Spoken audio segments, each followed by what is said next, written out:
Hello and welcome to the June 18th, 2021 edition of the Brit and Mike Show, brought to you from the Plea Office in beautiful downtown Phoenix.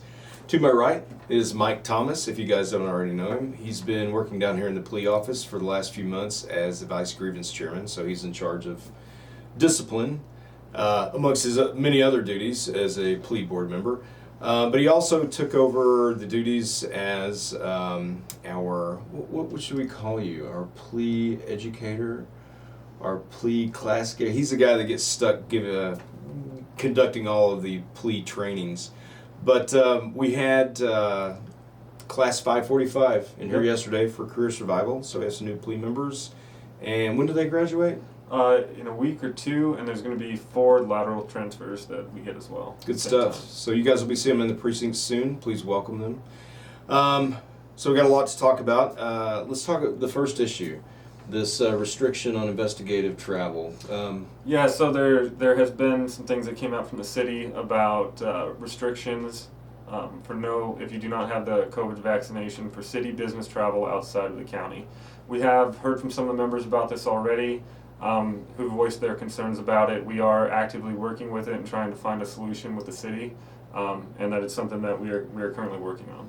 Yeah, but I think it's important to note that it's gone as far as it can with the department, so we now have to start talking to city management about it. But we're on top of it, and hopefully we will get everything cleared up and at least have some definitive terms. Detective to patrol. Thank all you guys for showing up, those who did for the membership meeting on Tuesday. We got a lot of good information, a lot of good points to make. So we met with the 4th floor yesterday.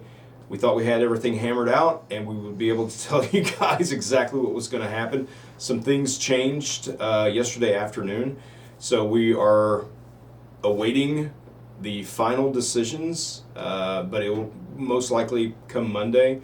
But we do believe that we've got hammered out the hours that everyone will be going back to patrol, how you will be situated within the squad that you will be assigned to.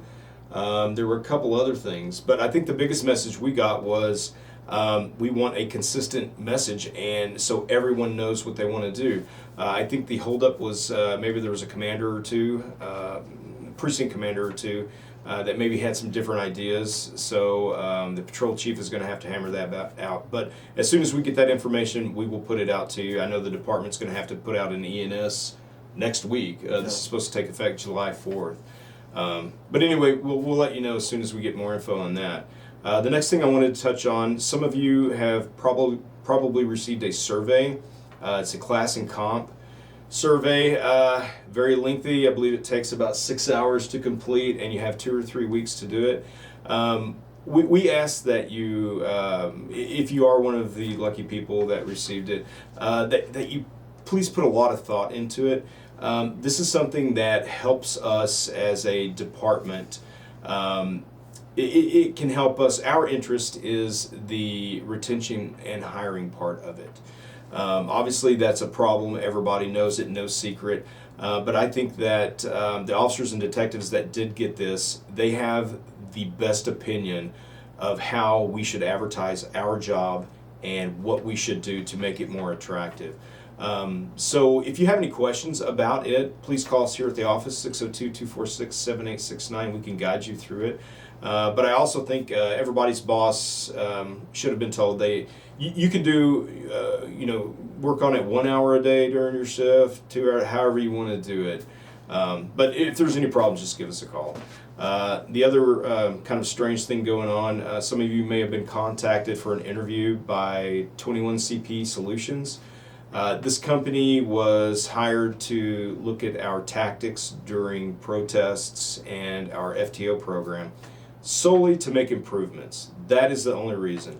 No one's in trouble, and you get a call from somebody that's like, hey, I've been told I have an interview, and they immediately, and if their boss doesn't know exactly what's going on, they think there's some kind of trouble. That is not the case. And we know this specifically because one of the partners in this company is a personal friend of mine. He is a police labor leader in Illinois, cop, attorney, great guy. His name's Sean Smoot.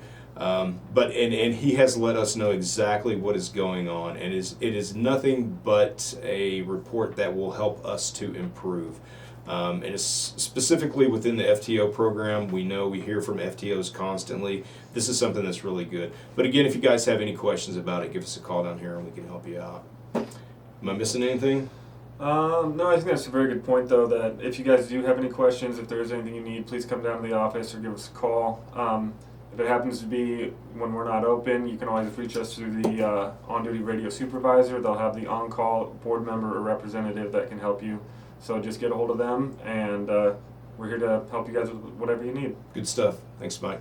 All right, well, you guys have a great weekend. Happy Father's Day, and we'll see you next week.